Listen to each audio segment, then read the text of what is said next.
To go into solitary, a man needs to retire as much from his chamber as from society. I am not solitary whilst I read and write, though nobody is with me. But if a man would be alone, let him look at the stars. The rays that come from those heavenly worlds will separate between him and what he touches. One might think the atmosphere was made transparent with this design, to give man in the heavenly bodies the perpetual presence of the sublime. Seen in the streets of cities, how great they are! If the stars should appear one night in 1,000 years, how would men believe and adore and preserve for many generations the remembrance of the city of God which had been shown?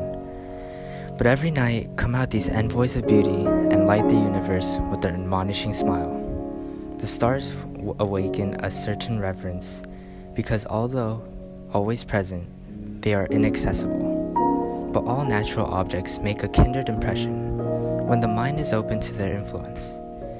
Nature never wears a mean appearance, neither does the wisest man extort her secret and lose his curiosity by finding out all her perfection. Nature never became a toy to a wise spirit. The flowers, the animals, the mountains reflected the wisdom of her best hour as much as they had delighted the simplicity of his childhood.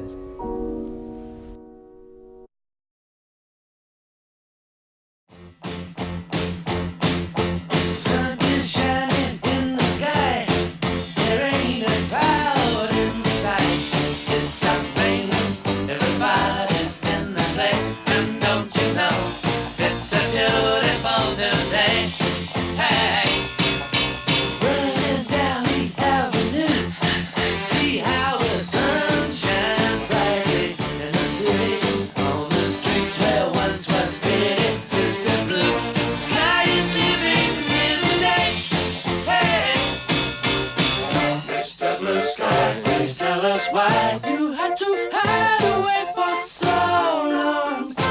Where did we go wrong? Mr. Blue Sky, please tell us why you had to hide away for so long.